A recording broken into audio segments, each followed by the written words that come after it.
What's up mga ka-adventure? Pupunta naman kami ngayon sa Sitio Salidang. At pagkatapos nun ay dadaan kami ng Sitio Dalalo para kamustahin ang mga kapatid nating mga katutubo sa kanilang mga kalagayan doon. Madadaanan natin yung Sitio Ibanag. Pero hindi na tayo pupunta sa kanilang mga bahay dahil nagmamadali kami. Maaga kaming umalis para hindi masyadong mainit sa daan.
Na nga po kami sa unang gate ng Rancho Seryosa.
Palabas naman po kami ngayon.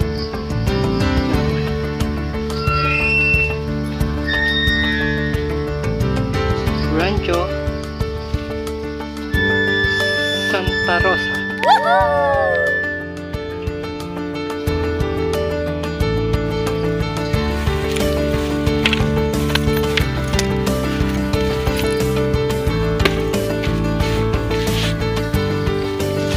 Pastulan nito ng kabayo. Pastulan ng kabayo. Malawak po yan. Pero kami makikiraan kami dito. Makikiraan lang kami.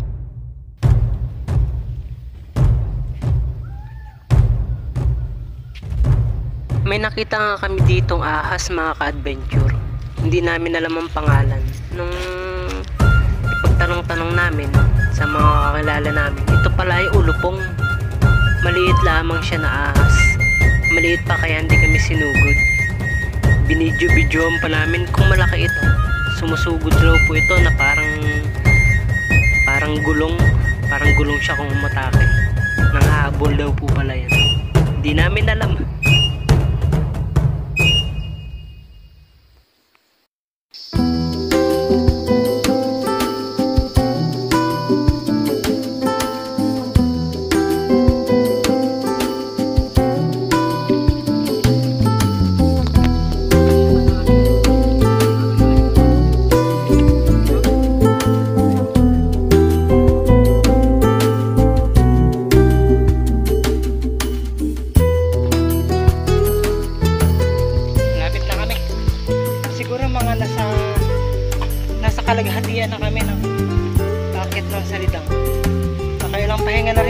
kami makarating. Kasi masyado lipas. Hindi pwedeng hindi magpapahinga kaya ito. Kakaduli. Kakaduli kami. Yun, malapit na kami sa mangga. Yung manggang nag-iisa.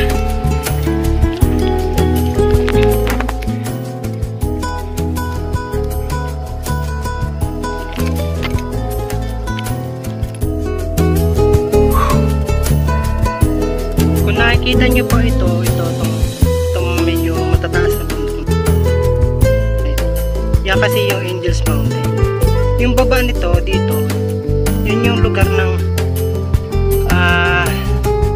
papuntang Salapay, tapos papuntang Hobco. Sa likod nito ang Hobco sa baba, tapos banda rito ay Dalalo. Tapos pag tiniretso papunta naman ng Salidang. Yung likod nitong bundok na to, tapos sa baba yan ay Salidang. Tapos dito naman kami nagpapahinga sa mangga. May nakabad Richard Gomez. Wow! Kami naman ay nanggaling dun sa Naibuan. Siguro yun dun, yung pinakadulo na yun sa baba pa, dun yung Naibuan. Dun kami nagmula, umakyat kami dito hanggang dito. Yan, dyan kami naman.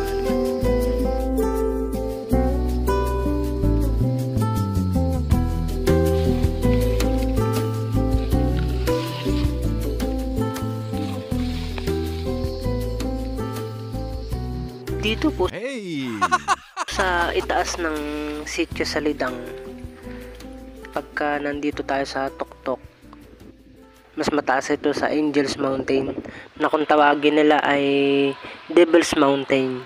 Pag nandito tayo sa tuktok, kitang kita natin yung pinaka tuktok ng Angels Mountain.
Adventure, kung nakikita nyo yung kawayan na yan, yung maliit na yan, legend yung kawayan na yan.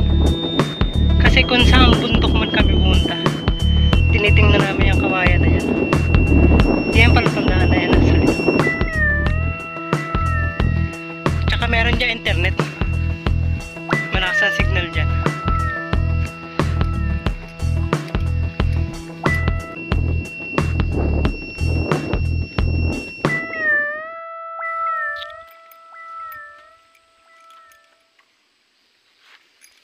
Yun, maliwanag.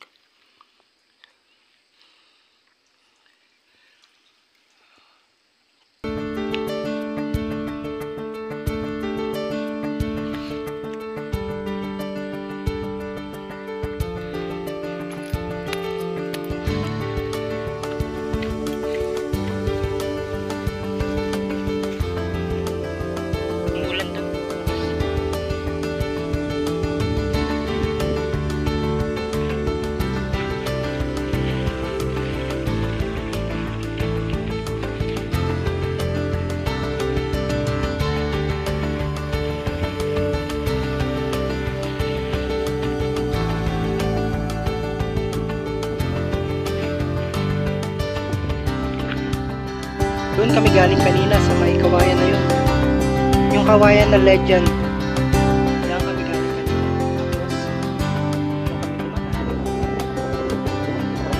Tapos, doon na kami naliguan.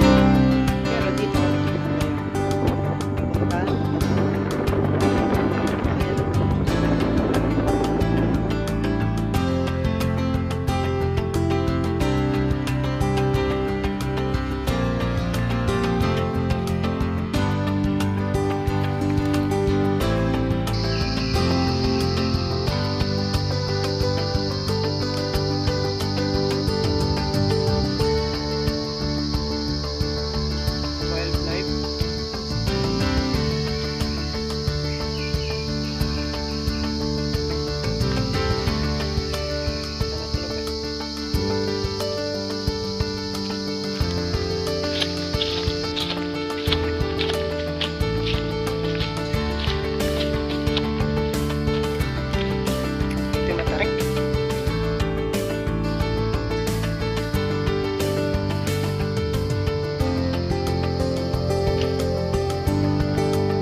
Galing yung tubig nila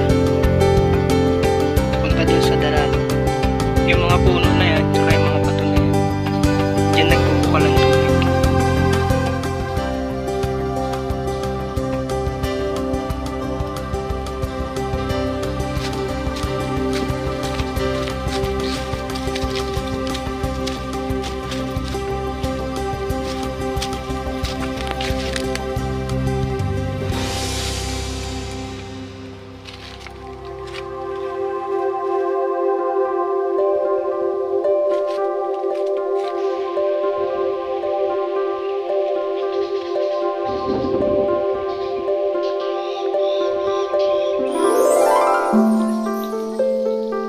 Marami naman ang galon mo. Dapat hinugasan mo yung galon. Dapat malinis.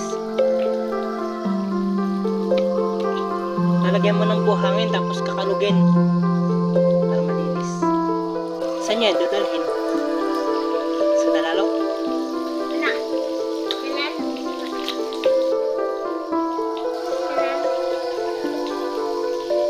Napasok kayo? Napasok kayo sa school? Hindi. Higit niya na. Kaya mo yung dalhin.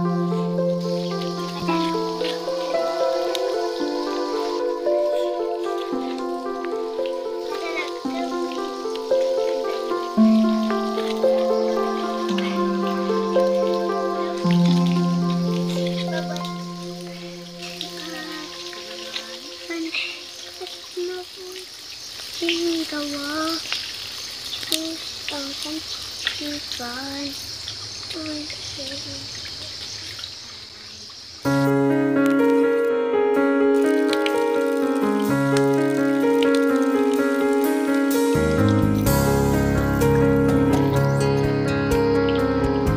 Mga ka-adventure, kaya na alas 3 na ng hapon.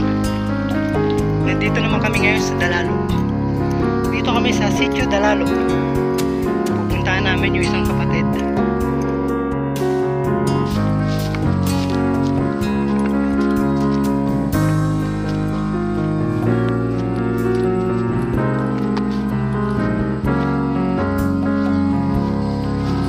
Dito pa lang punta ng Dalao. Kamusta po? Pagkain namin ngayon, saluyot gubat po. Ito, tingnan yan.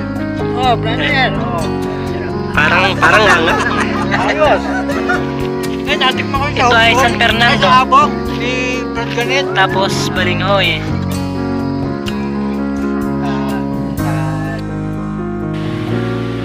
Matapos nga namin silang makamusta, mga kapatid na katutubo, ay agad na rin kami umalis.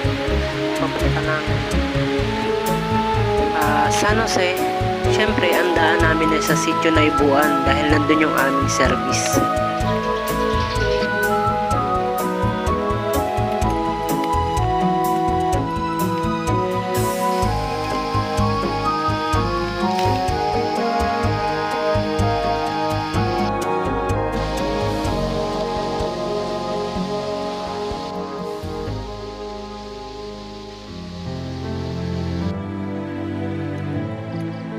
Ayun nga, ginabi na kami sa daan sa layo ng paglalakbay. Pero salamat sa Diyos at nakauwi kami ng maayos at ligtas. Paalam na sa inyo, sana ay nagustuhan nyo ang aking